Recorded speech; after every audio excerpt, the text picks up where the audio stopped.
So, yeah, I mean, we've already messed about enough, right? yeah. Okay, so I rushed my breakfast for this, so it better be good. it's gonna be a good train wreck, that's for sure. Yeah. I guess so.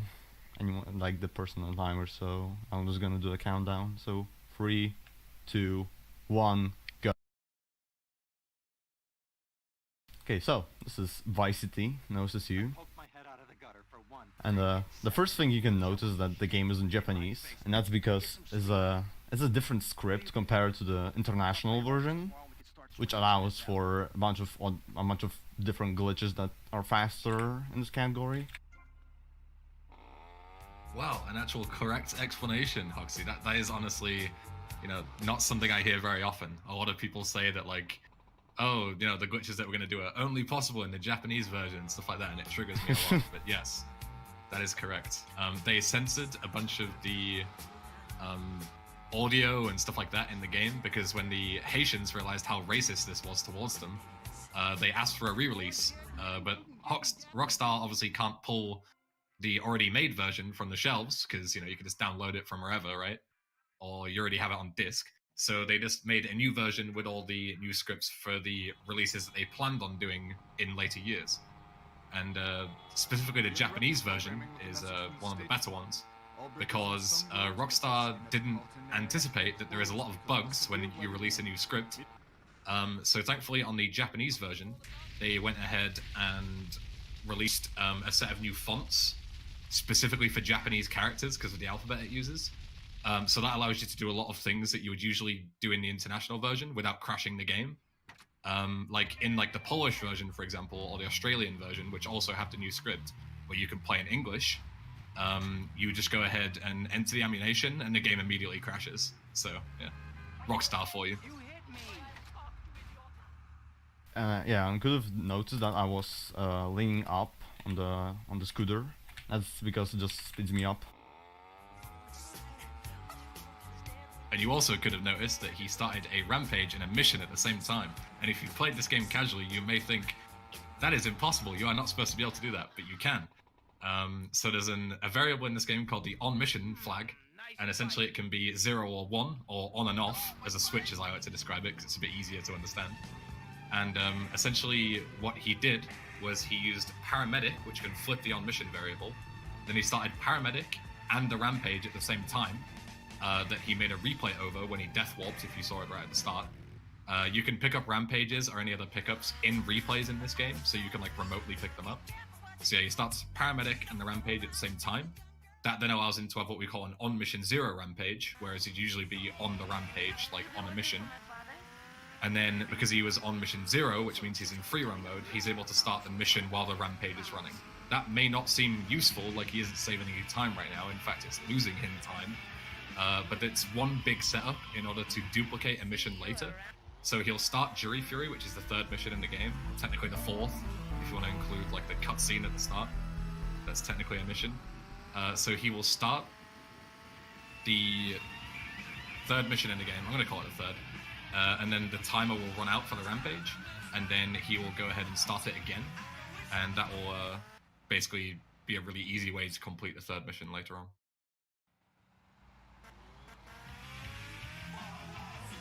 Why is the estimated time for VC so big in all marathons I've seen? Because a lot of stuff can go wrong. Is this big? 10 minutes of leeway is perfectly normal. And what's your PB, Hoxie? 54, 55? 54, 41. So yeah, it's bang on 10 minutes of leeway. That is perfectly normal. I'm not sure. I'm not sure who you've been watching, but 10 minutes is perfectly normal. Anything more is ballsy.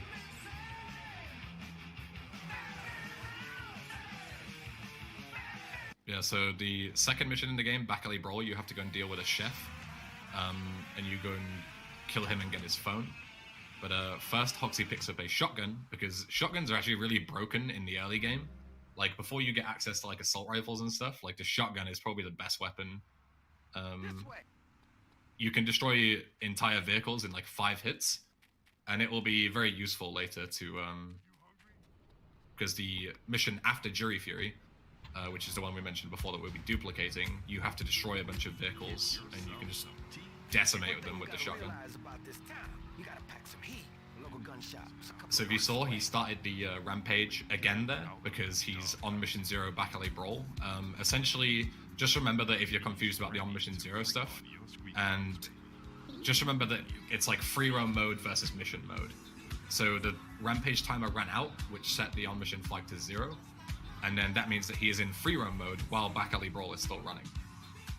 So then he's able to restart the rampage, and now he's essentially on a 2-minute timer to get back to the and start the third mission, which you mentioned before. So it's not exactly, you know, tight, but sometimes you can kind of get screwed with not getting a car here. Yeah. This is like one of the only times where you have to rely on traffic in this game. Yeah, and because I crashed in the beginning, I cannot get this badge, yo. Fucking hell. Yeah, that's a classic.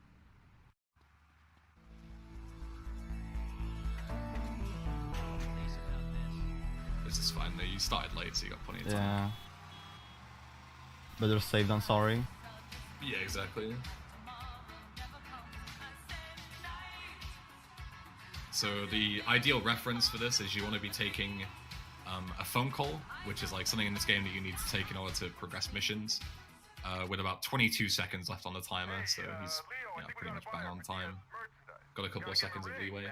Phone calls in this game are like the awful love child between GTA 3 and GTA San Andreas. GTA 3 does a pager system, so it like doesn't interrupt your gameplay, which is really good. And in San Andreas, you can skip the phone calls, but Vice City is like the awful middleman. Why Japan version? We explained it right at the start, so after the run, be sure to check out the first 2 minutes.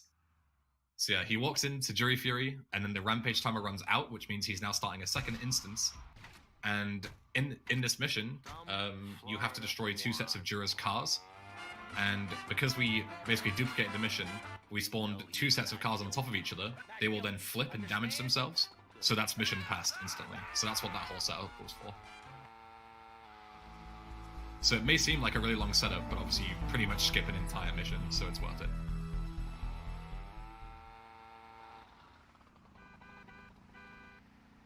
And then next up is Riot, which is the other aforementioned version. I'm reading in the chat.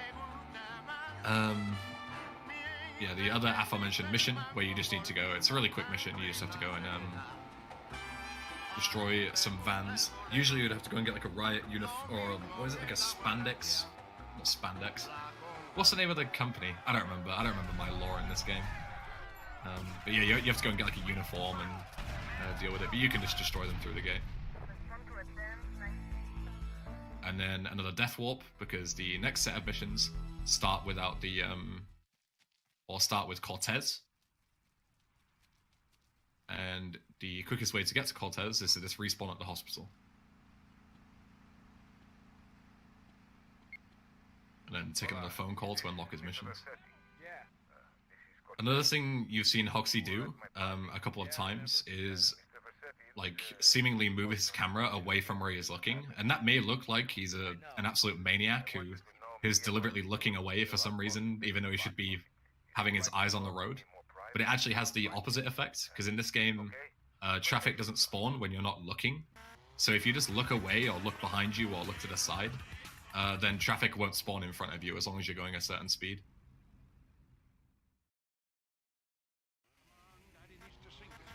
Yeah, SATEX takes that to the next level because you can like move the camera around in the vehicle, so you can just like slam the camera to the ground and despawn traffic. Yeah.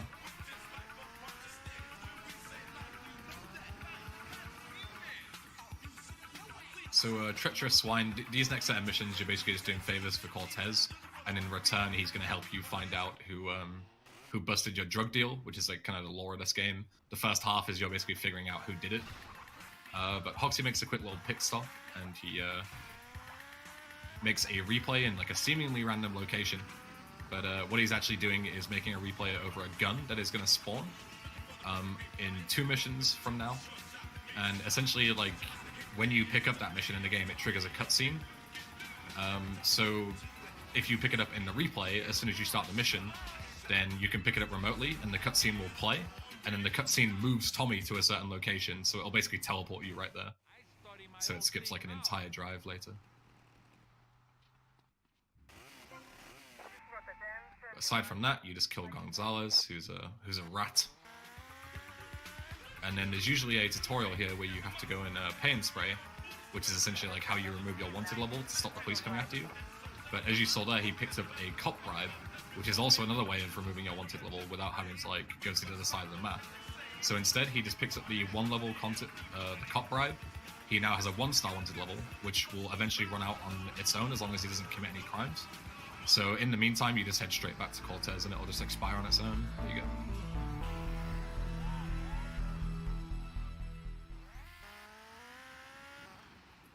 Yeah, hopefully I won't drown here. That happened before. Like, not only to me. Yeah, I mean, I think everyone's died at that point there at some point. People are asking about how to fix crash address errors in the chat. Usually this is like the worst place to ask, but thankfully I recognize that address and I can tell you it's your data execution prevention settings. Be sure to change those to the first radio button and never change them again. That's the reason your game is crashing.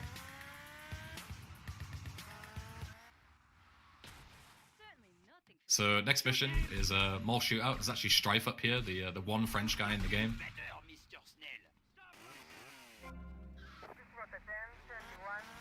And he has a set of chips or something that we need. I don't remember.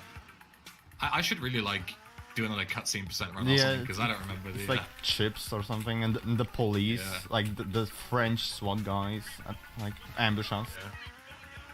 Yeah. The cutscene is actually really great. Where like the French guys are just like yelling at each other.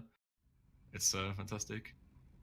Like, this is property of the French government. Hand it over.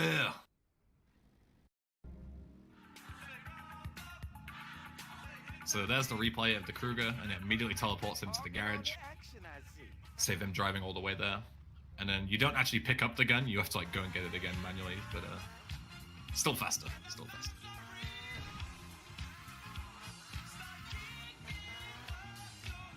And then he's going to make a replay over a clothes icon, which is, I would argue, the most broken replay you can make in this entire game. And essentially what it is you can use it to kind of like gain control at any point. Like if you switch clothes, Tommy will regain control of himself. So you can gain control in a lot of cutscenes, which allows you to do some really wacky stuff, which you'll see later on.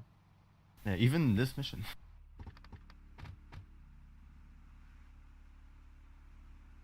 What does no SSU mean? So no SSU is script stack underflow. Basically the TLDR is, it's a glitch that allows you to beat the game in like 8 minutes, but it's really marathon unfriendly and really awful to do, so nobody does it.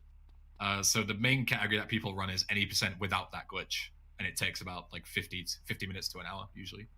It's like the most fun category of the game for a beginner. Yeah. So what Hoxie is doing here, something that I never do in my marathon runs because it's way too much effort for the time save it gives, is what we call the first part of ammunition skip. So usually in old runs, you would have to go to the ammunition to get grenades and a sniper rifle.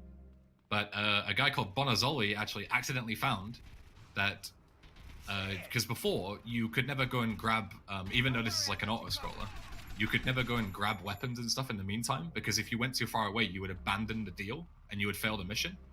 But if you do what Hoxie did and make sure you focus your camera on the deal at the whole time, that is what dictates whether you fail or not. So you can go wherever you want as long as you keep the camera in the looking at them. And then that allows you to grab grenades during this mission. And then on another mission, he'll just grab a sniper rifle on the way while taking a phone call.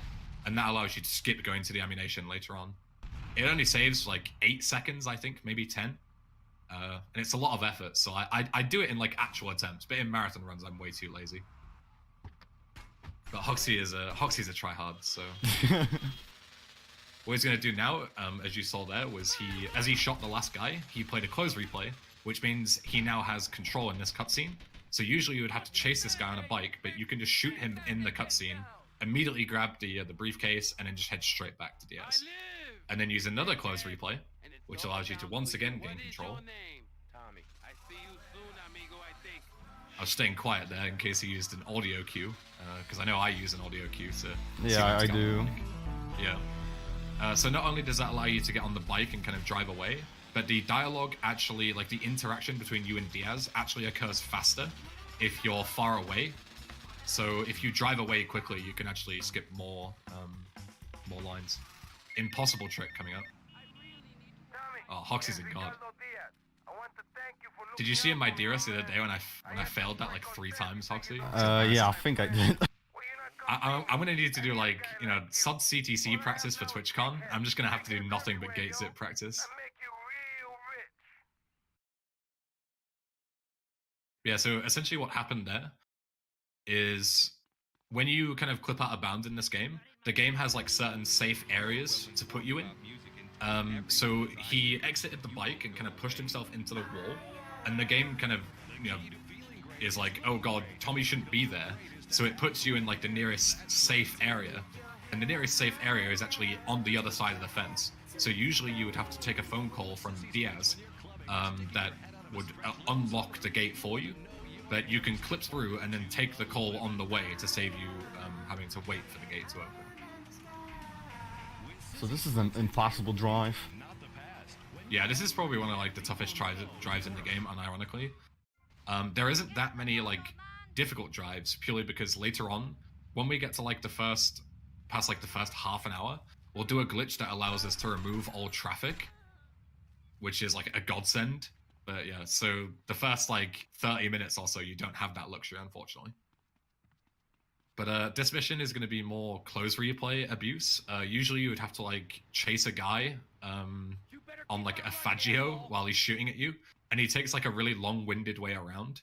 But if you get there before he does, and then play a close replay, as Hoxie does there, you can actually hijack the vehicle in the cutscene, and then he's going to get out again, get back in, and then as this guy tries to hijack him again, he's blocking the driver's side door and moving, and that makes the driver, who would usually,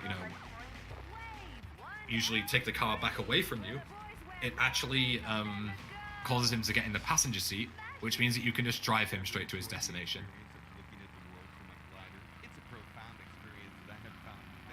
Yeah, a nice suicidal comp there.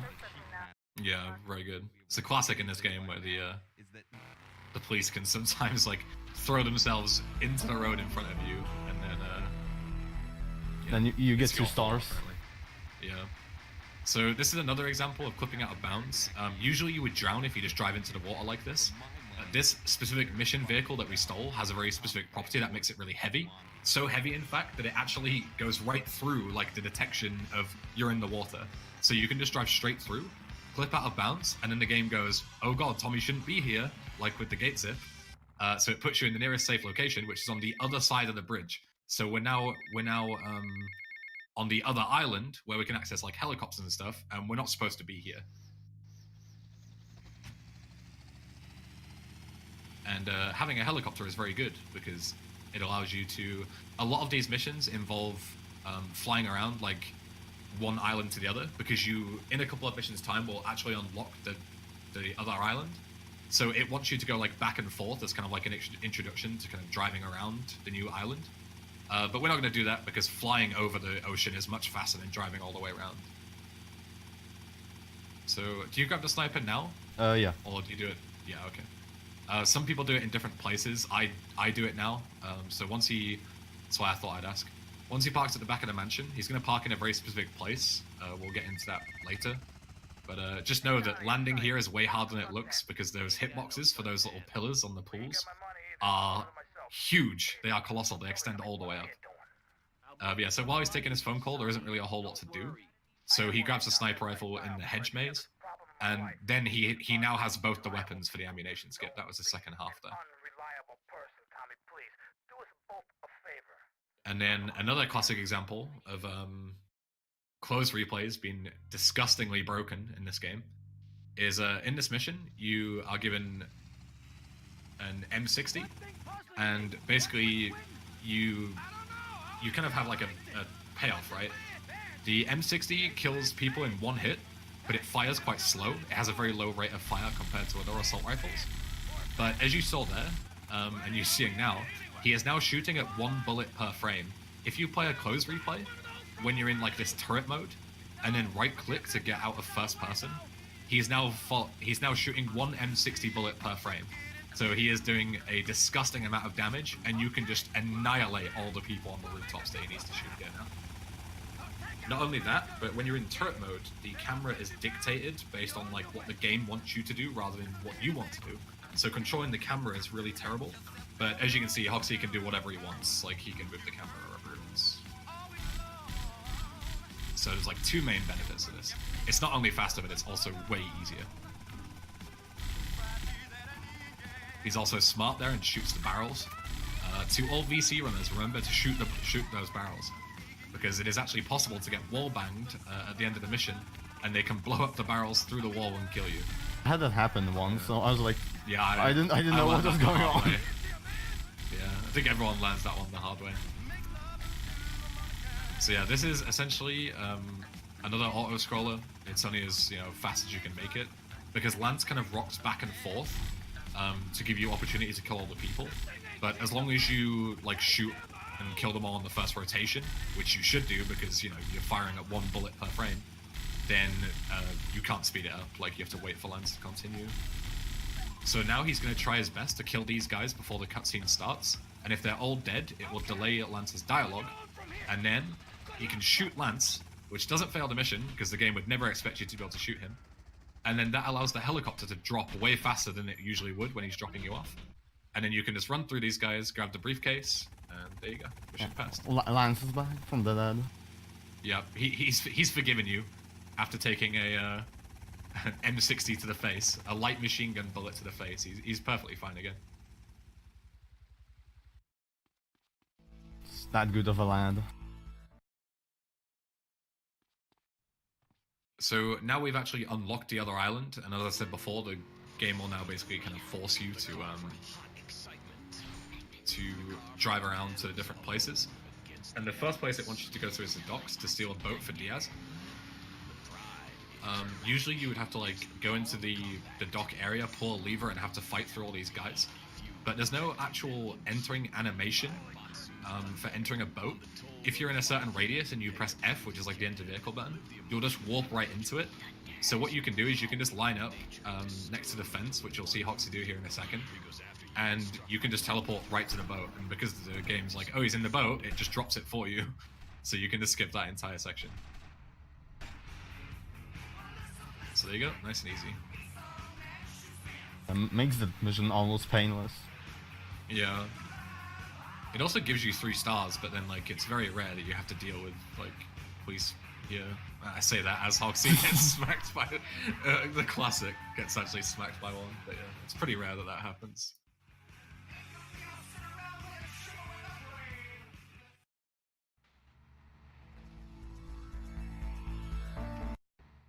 So as you can see, the helicopter is still there. He's doing a very minor optimization there of if you go to enter a vehicle and then play a replay, it will like open the door for you, so you can just you can skip opening the door later. It's a very small thing.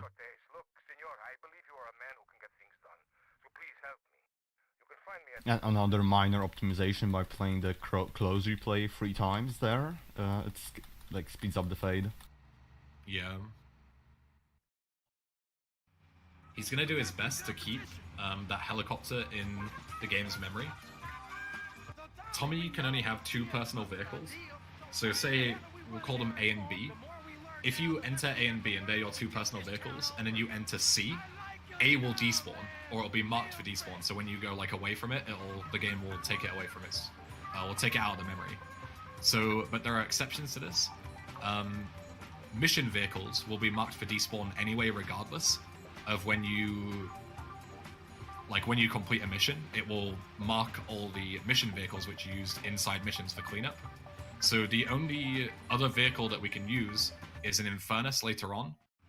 But every other mission Hoxie needs to use, he has to make it a mission vehicle, otherwise the helicopter will despawn. And we need to keep it all the way until like 40 minutes in. So. And then this is another classic auto-scroller. I didn't realize until recently, like, all of Diaz's missions are actually really boring. Have you ever noticed that, Hoxie? Yeah. Like, I don't mind them in runs, but when you think about them, they're actually terrible. Like, 2 auto-scrollers, and 1 where you just drive to a place and drive back. But yeah, so this is another classic. Just play a close replay, is now in turret mode, and then he's exited turret mode. And then the Kruger fires at 1 bullet per frame as well, so you can just absolutely Merkel man all these people.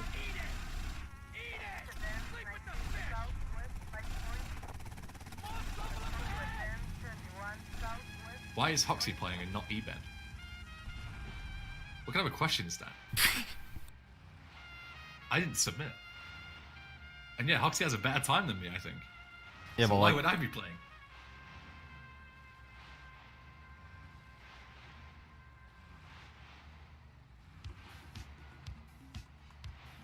And then, as I mentioned before, when he landed the helicopter originally at the mansion, I said he parked in a really specific place. The reason for that is because he's going to gain control in this ending cutscene, and then he's going to actually be able to, while you have like a little interaction with Lance talking, he's going to be able to get in the helicopter because he's parked like near the jetty specifically. But it's kind of tricky to do because the camera is very fixed, and you can see the helicopter is out of focus. I don't have sound, so I don't know if you're in, but I'm gonna assume you're in. Yeah.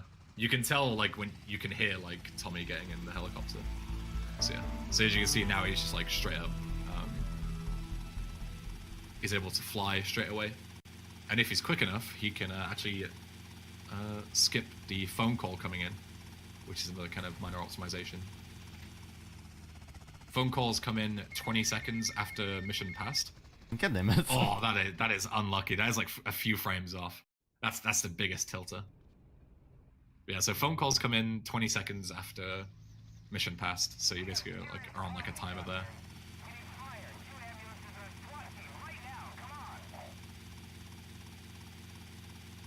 Next up is Sir Yes Sir. One of the easiest missions in the game, even though you think it's probably one of the hardest ones, because you have to steal a tank from the army. But the army I can't even think of a word, like, beyond useless. Like, there are useless people in this world, and then there are this army. Like, they are complete morons. So he's going to make a replay over a purchase property icon later on for the ice cream factory. That'll be more explained later on, but essentially you can pick them up in the replay, but not only that, it doesn't cost you any money if you buy properties inside of a replay. And we're not going to have that much money in this run, because obviously we're not going to do too many missions. So money is quite a problem. So yeah, you shoot the gunner. A random civilian comes up, pulls a gun on the army, and what they do is their biggest weapon, they just abandon it and only shoot Tommy once he gets into the military vehicle, which is bulletproof. So yeah, probably the least competent army the world has ever seen. Like, I don't know what they're doing. And then all hell breaks loose. They're after you. You hop into a garage. The door closes, and they just forget. Like, oh yeah, I guess he's gone. It's over. And that's that. Yeah, it's a really stupid mission in theory. But now is the point where I said before that we'll remove all traffic, or most of it, from the game. Essentially, it's going to take a really long phone call here, and glitch it, where he's going to basically aim. Should have mentioned that before. He basically aims with a rifle while taking the phone call, and that allows him to like sprint and stuff while he's taking them.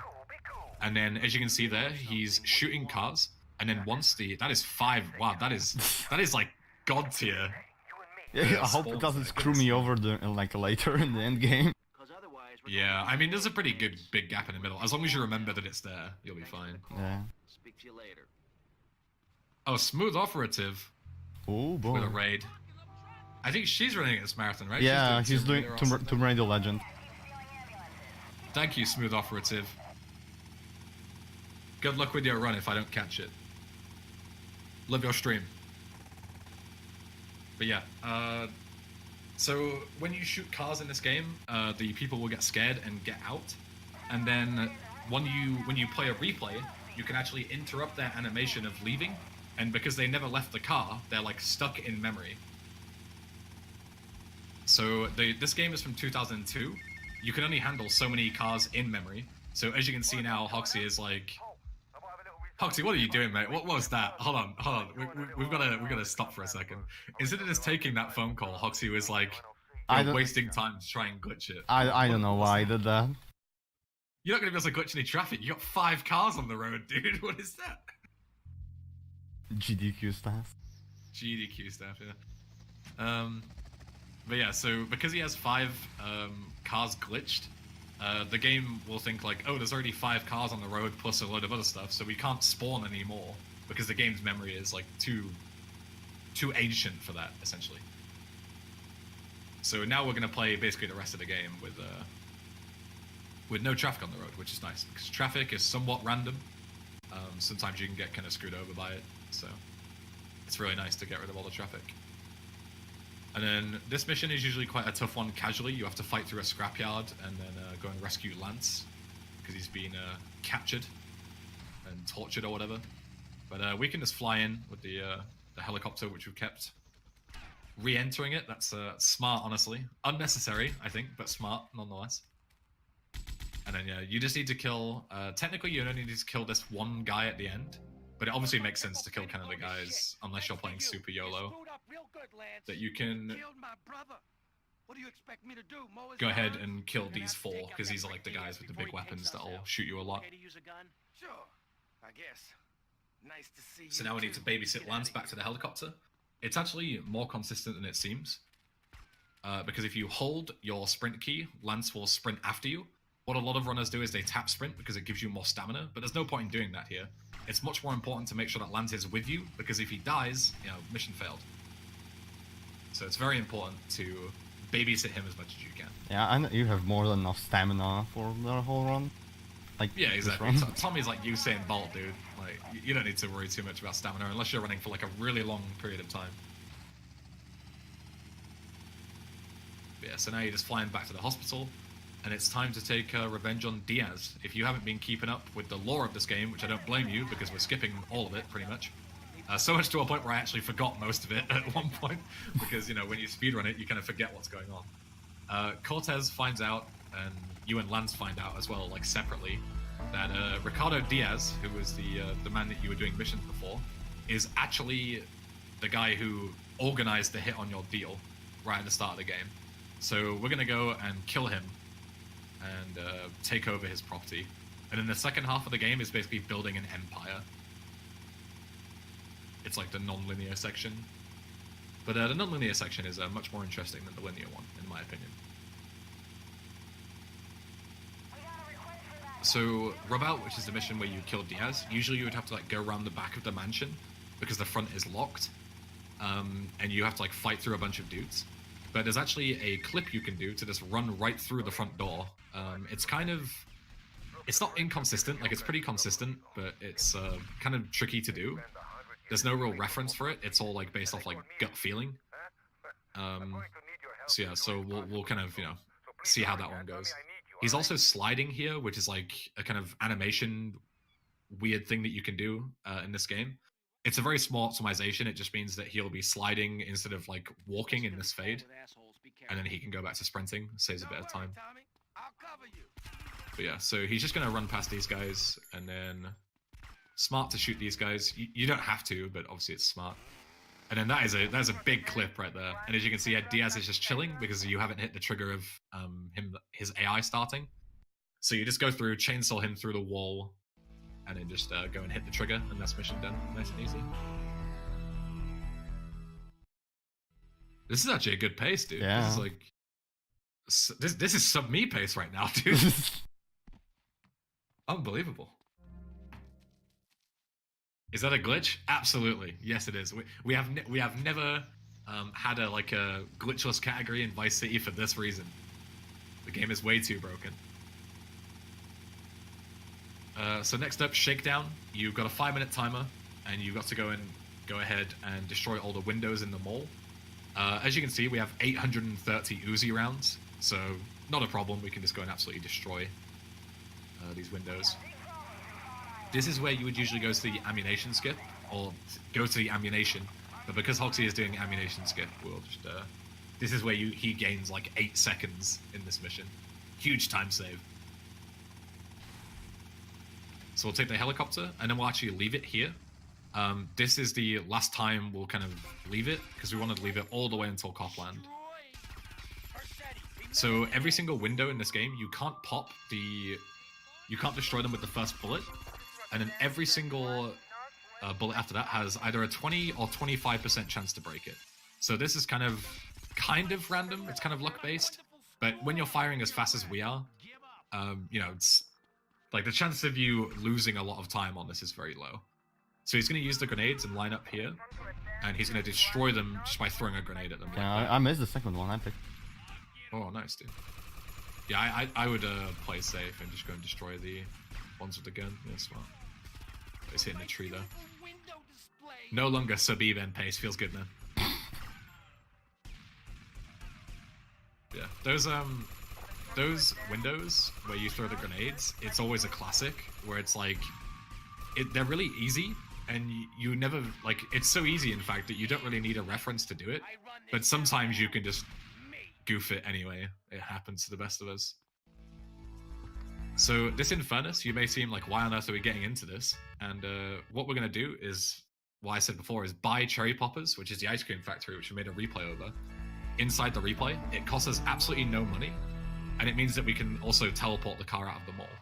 Another reason why this is important is later on, we'll need to get a wanted level, and because the game still thinks we're in the mall from this teleport, we'll be able to save a bit of time later on. But right now, we're kind of in the abyss. We won't be in there too long, don't worry. This is basically interior mode. Because we never left the mall, the game still thinks that we're inside of it. Like, you can hear the mall we're music. in like the interior. Yeah, you can hear the music as well. So as soon as he enters the interior and comes back out again, it'll be, you know, back to normal. There you go. So he's going to very specifically enter this Infernus again. As I mentioned before, if he enters another car right now, his helicopter will despawn, because it's at the bottom of the vehicles of interest list. And that helicopter despawning is very bad. It's not good. Yeah. Because otherwise you need to, like, a long drive with 5 stars, or like take a slow heli and risk getting destroyed. Yeah, the only other helicopter in the area is like slower than driving. That's how bad it is. It's really tragic.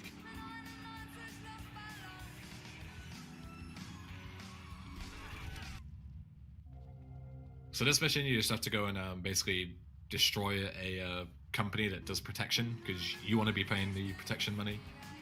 There's kind of a tricky snipe here, so we'll give Hoxie some time to set it up. But essentially, you just need to like use grenades to remotely destroy these guys, and then 2 bikes will come out, or 2 guys on bikes. And then he's going to try and snipe them before they drive away, instead of having to chase them. So we'll see how he does here. Eben verified reference. He's an Eben, like it, yeah. Best reference.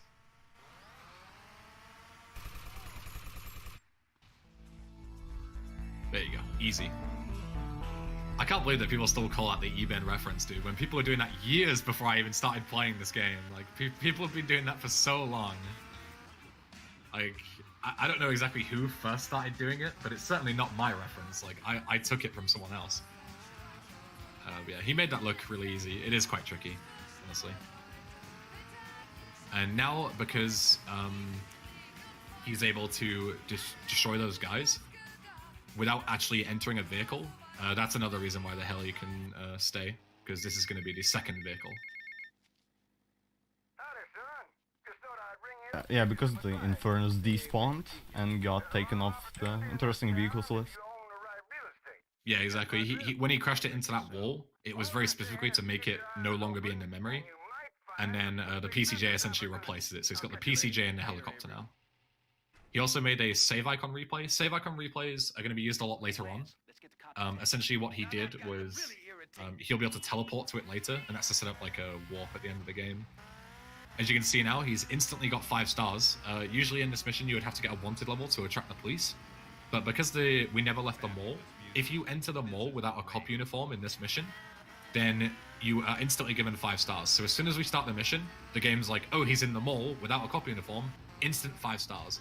It saves you having to get a wanted level later on, but it's also very risky because now you're not only getting chased by the police, but you're getting chased by the FBI all the way there. So yeah, this is usually quite a risky mission in this category. There are ways to make it more consistent, but you know, nothing's ever 100% consistent. But that was a good drive, honestly. Yeah, that's pretty good. Yeah, so as long as you have a 2-star wanted level or above, those 2 cops will always spawn. They're scripted, and as long as you don't like get them stuck or anything like he did, then you can just bring them into the garage. You steal their uniforms, and then you need to go and plant a bomb in the mall. He's gonna punch Lance there. Unnecessary. Come on, bro. Why you gotta punch him? Just so I don't run him over by accident. Yeah, it's to make sure that it's basically playing safe. You don't need Lance for this section, and obviously having him over there where he's like waiting for you, he can't really get himself into any trouble. Whereas if you bring him here, he can get shot and die. So. Yeah, and this is the part where you can get destroyed if you go in on foot because of those soldiers. Yeah, but because you obviously started off in the mall, the game thinks you are. Those army guys are aggressive, so you can just get absolutely destroyed if you're walking on foot. That's why you let the bike take all the brunt of the damage. So now again, he's babysitting Lance. This should be fine. Look, the cops' aims outside are really bad, and that one guy who spawned is scripted not to bust you or arrest you. So a lot of new runners actually like get really scared when the guy comes towards the helicopter, but he will never arrest you. He is scripted not to do so. So there's a tip for new runners. And then you can just fly back over the ocean, so you don't have to deal with the police. And Warren Clyde just subscribed at Tier 1. Thank you, sir. Welcome to the Valuethon Army. Brofist. That was me brofisting my hand. Imagine you're my hand. Brofist, buddy.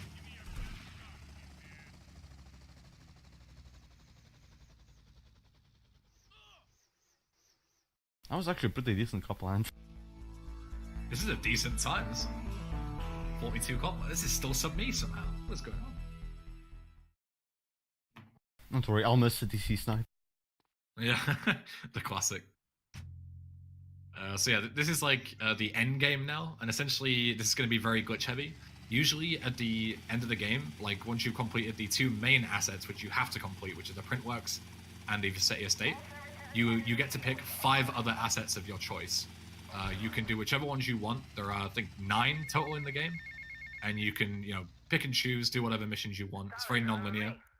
But instead, we're going to complete one asset 5 times, which usually isn't possible. And we're not only going to complete it 5 times, but we're going to instantly pass it 5 times. So we're not actually even going to do the mission.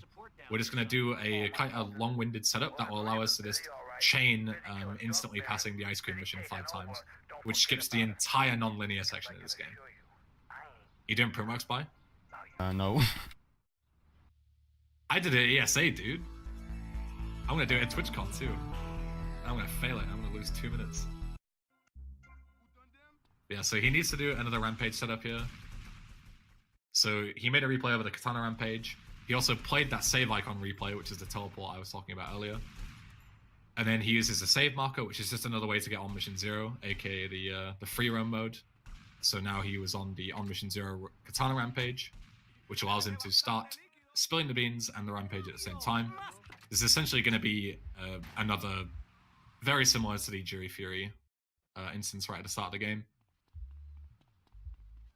We're going to be waiting for the Katana rampage to run out, which will happen on this mission. The only thing you need to do is make sure that you get to the boat in time, but it's very easy. You know, once you've been playing for as long as Hoxie has, you don't really struggle with getting there on time, especially with no traffic. It's very easy. So you just grab the PCJ, one of the best land vehicles in the game,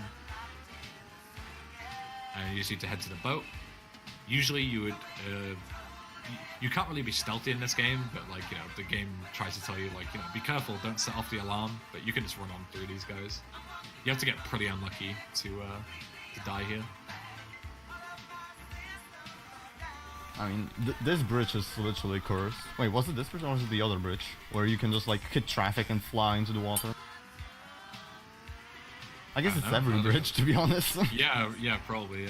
Probably the same as any bridge, yeah. Yeah, so you'll leave his bike in a decent location so you can grab it and just run right through these guys. There's a guy who spawns on this corner that can be kind of awkward, he can block you sometimes, that's fine. And then just sprint right through. As you can see, he only took about half his health. All of my armor. From here, yeah, you can do the Joshimus approved jump. The Joshimus. The Joshimus approved jump. And you can just hop right back off without taking barely any damage. And the rampage is going to run out, so now we're back to on mission 0 spilling the beans. We now need to get a phone call. Phone calls don't come in, even if you're on mission 0, unless you clear your wanted level. So thankfully there's 2 bribe stars just kind of chilling here. So there's one in this alleyway. And then we're going to save warp back, which is the teleport that I mentioned earlier. The phone is going to ring, and now we have an on mission 0 phone call.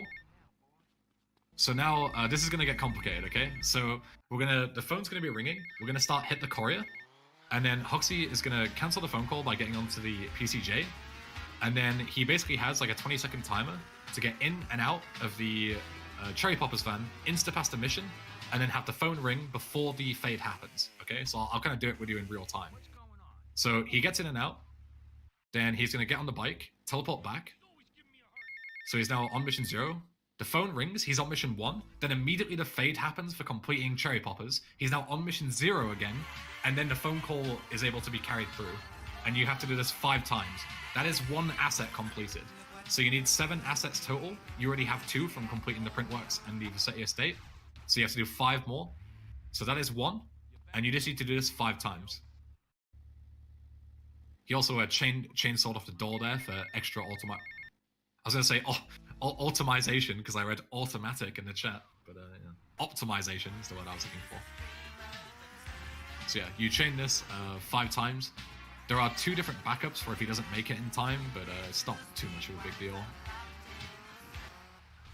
This isn't as hard as it looks. It's just very complicated to new runners. It's very difficult to explain what's going on. So that's 3.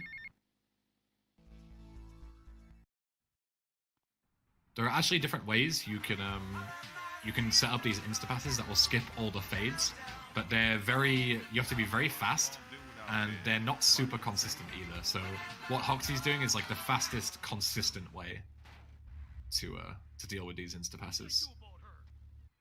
That's the 4th one. And then on the 5th one, we're actually going to complete Hit the Courier, which is the mission that we're doing at the Printworks. So after this last instapass, it'll actually answer the phone call, because we want to be on mission 0 for Hit the Courier. Hit the Courier, you have to go and interrupt a lady who's transporting a set of plates for the Printworks. And essentially, the problem with that is that it's guarded by a load of ladies with shotguns that basically double as sniper rifles. They have like unbelievably high range, and they can destroy you very quick.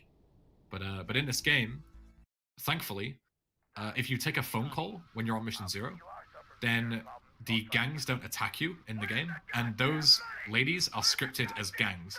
So you can just, as long as you keep the person on the other line, then you can go ahead and not have to deal with the ladies, which is much better.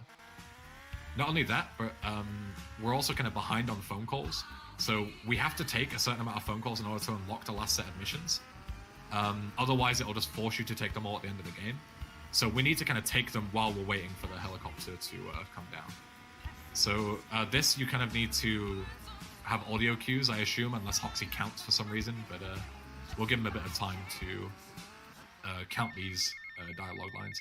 Basically, he's going to use the lady at the front to skip over and overwrite dialogue lines with her dialogue. Private business, you're not welcome. Private business, you're not welcome. Tommy. Private business, you're not welcome. Lance. Private business, you're not welcome. Tommy. Private business, you're not welcome. Lance. Private business, you're not welcome. This is Private business, you're not welcome. trust. Private business, you're not welcome. I hear you. Private business, you're not welcome. Lance, Private business, you're not welcome. just relax. Private business, you're not welcome. So that's the first phone call done. He needs to take a second one, but there's 20 seconds before it'll come in. So while we're waiting for the helicopter to come down, we can just reposition the bike and get in a nice safe place. It's very important that he skips those lines optimally, because otherwise, the lady will already be in the car by the time he gets his second phone call. So now he should be just about in time for the ladies to come. Never mind. He's got to go for the snipe because he's a bit slow, but that's fine. As long as the car isn't moving, then you're usually good. So he was like just about, pretty much bang on there. You're not welcome. So yeah, as you can see, like even though those line skips were decent, you still barely have any time before she drives away. So you got to be very quick. And then as soon as he gets past this big sign on the road, he will teleport back because he played the save replay. And then also he didn't get a wanted level, so you have to wait for the call, unfortunately. What call? The CTC call. You didn't get a wanted level, so it'll come in while it's ringing, I think. Or while you're in the cutscene. No. Well then, you got lucky, my friend. You didn't know you were supposed to get a wanted level right there. Oh well. So if your phone rings while you're in the thing, you'd have to wait 20 seconds. Anyway, basically, that was supposed to... He still got the time save from doing that. And now he's going to set up probably one of the hardest tricks in the game. We'll give him time to concentrate really quick.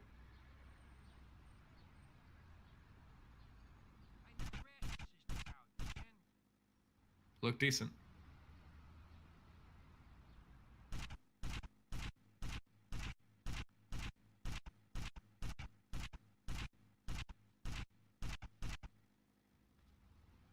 Told you I'll fuck it up. That is unlucky. So basically that is like an almost pixel perfect snipe. Sniper bullets in this game can go right through walls. So ideally what you want to do... I got one of them. Is a very difficult pixel perfect strat where you would shoot them right through the wall and kill the first set of collectors. It is way harder than it looks. It is one of the most difficult tricks in this game, and it doesn't even save that much time. It saves like 10 seconds. So yeah, it's a classic right at the end of the game. Doesn't save that much time. But everyone yells at you if you don't go for it.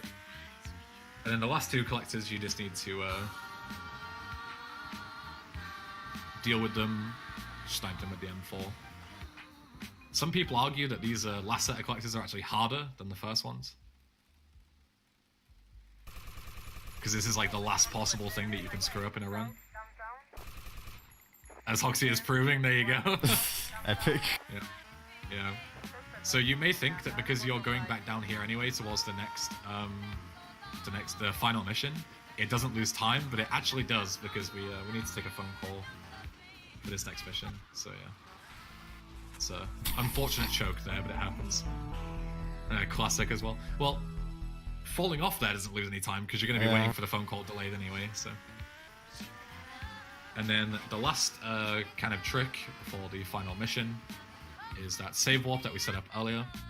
It can not work. It is possible for it to not work, but I'm pretty sure it's fine. The setup looked good. So as soon as he enters here, he will then teleport straight to the mansion, and it just takes the phone call. This is the final mission. So the final mission is basically an auto-scroller. If you don't touch the mouse here, or move the camera, then no guys will spawn. They're usually supposed to spawn and come and kill you, but they just don't. So 60 seconds from when you start the mission, Lance will spawn, and then you need to go and kill him. And then 120 seconds from the start of the mission, Sunny will spawn. And Sunny, you just have to kill him, and then time is going to be when he loses control. I'll let you know when that is. So basically this is just a minute of doing nothing, and then you kill Lance, and then it's another minute of just dicking around and not dying, basically.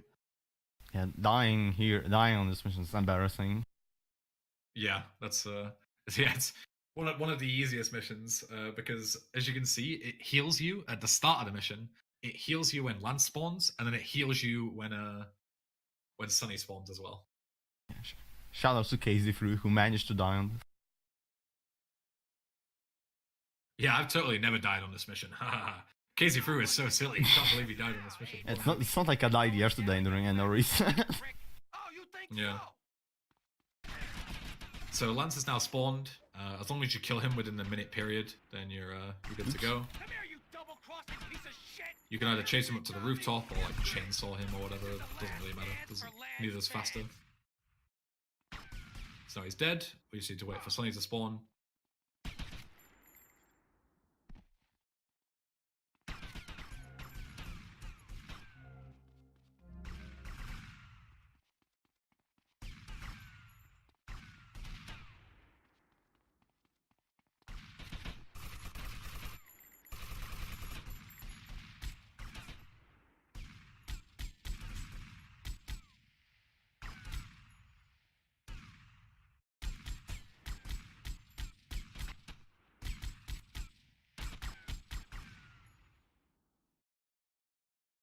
So that's Sunny spawned, and then time is coming up. Basically, once he loses control after killing Sunny. Yeah, decent time, low 55. Yeah, that's pretty good. Pretty good. So you kill Sunny, wait a couple of seconds. Time. GG. Nice. Actually went well. Yeah, that was a decent run, considering. Okay, so that was Vice City, SSU. And if you like this run and would like to see some more GTA speedruns, there's actually a GTA Marathon coming up. Very soon, actually. I don't remember the exact date, maybe Ben remembers. April 17th to 21st.